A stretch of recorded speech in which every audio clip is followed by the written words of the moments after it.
strategy to cure anxiety. Regardless matter where you are in the world, I hope you are having a good day or night. This topic tonight, we are streaming live internationally, and we are going to talk about anxiety and how you can overcome this significant condition that is seen by millions worldwide, not thousands. Because this illness, I should not call it illness, its disorder has an impact on many of your other medical ailments. Many disorder, including fibromyalgia, headaches, migraines, back pain, neck pain, and chronic arthritis, osteoarthritis, and rheumatoid arthritis, all have a role in anxiety. Now, I'll go over some key points about the physiological impacts. I'm going to tell you how you can overcome this.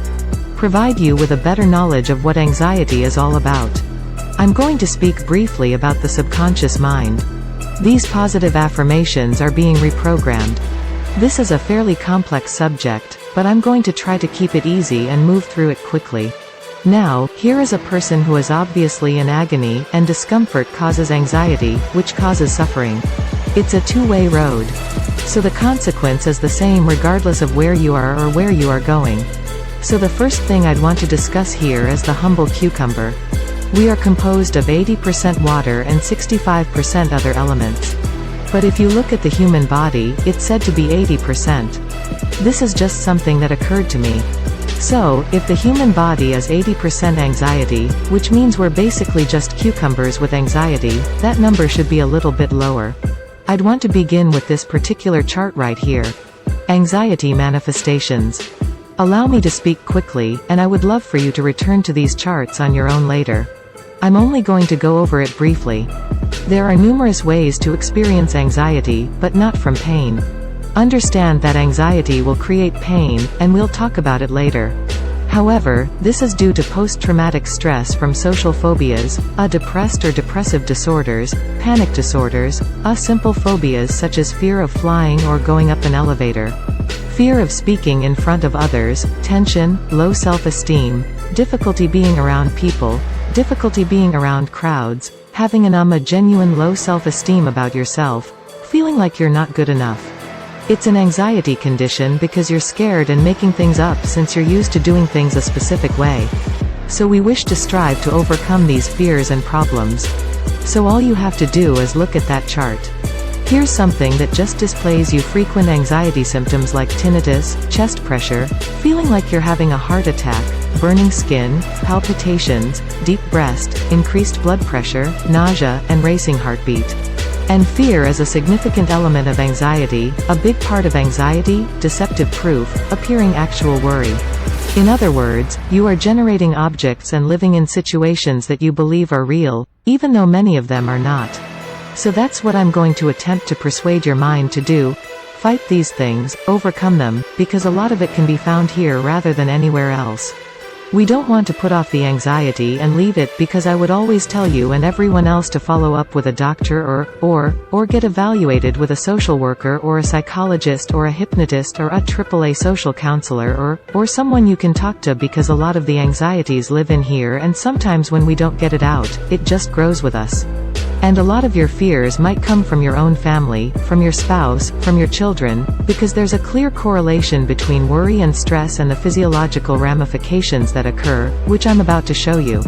This is where a lot of these symptoms begin to appear. So, obviously, your fear is the most prevalent sort of worry. Taking a deep breath, are you experiencing dizziness, difficulty swallowing, palpitations, or a quick heartbeat? You feel angry, have problems sleeping, have a lot of muscle contraction, a lot of muscle tension, and your muscles are tense here. They tense up here, which produces headaches. You're in a lot of agony. It becomes a vicious circle. So, the vast majority of the thousands of individuals that subscribe to my channel are in pain.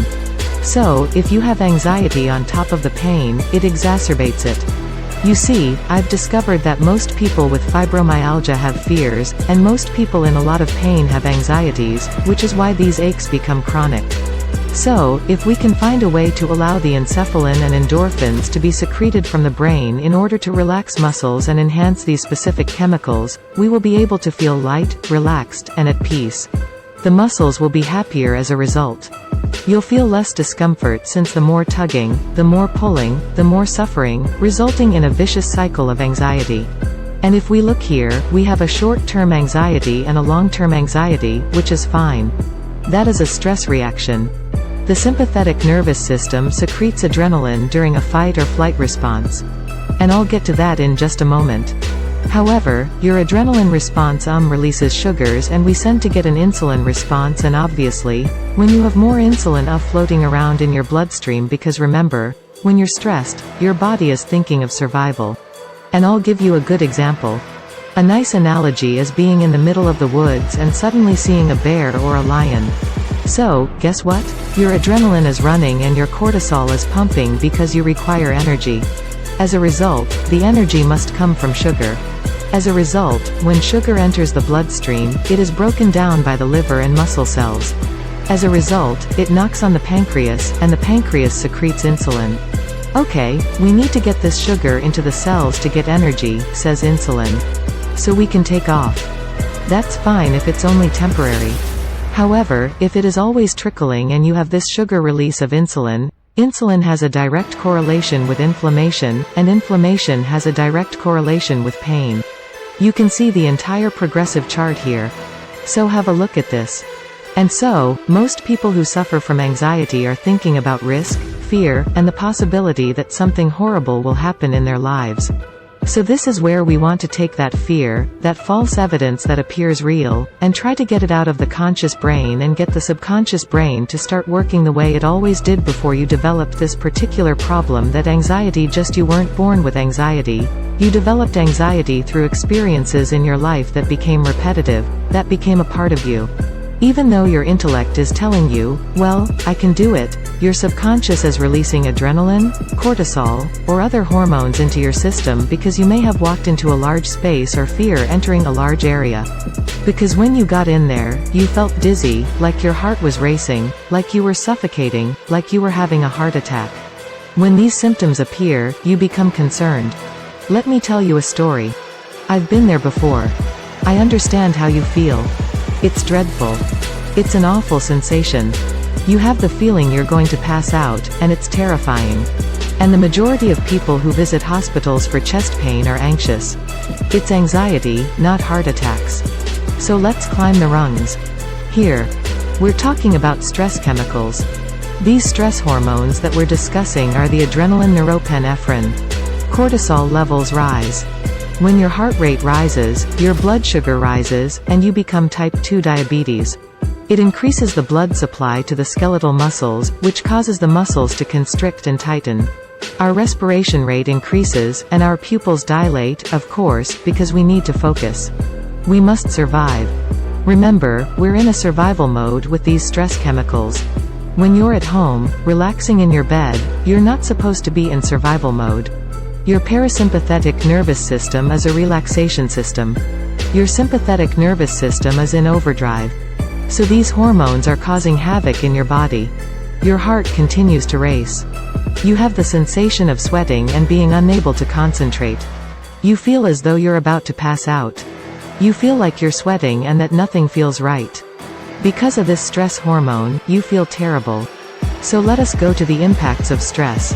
And, once again, this is a little bit more, telling you a little bit about stomach digestion, clotting, and increasing the heart rate, breathing. You can see how your immune system weakens when cortisol levels rise, causing an increase in cholesterol and fatty acids in the blood as well as an increase in blood pressure. You can read this later if you like. So here's another chart, the effects, and you may return to that as well. However, stress increases diabetes, heartburn, and stomach reflux palpitations. It will have an effect on your energy. It will drain your vitality and leave you feeling like, wow, I just feel beat all the time. So a lot of people who eat well and sleep well, you're going around tired because you've got these stress hormones just racing through your system beating you up, and we need to stop it because it's not healthy. So, yeah, quite common. Males, you have to get it up or nothing will happen. You don't work, do you?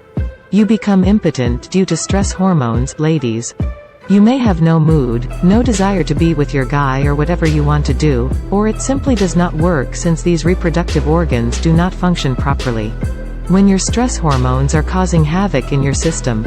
Don't miss the next part of this video, Anxiety Strategy 2.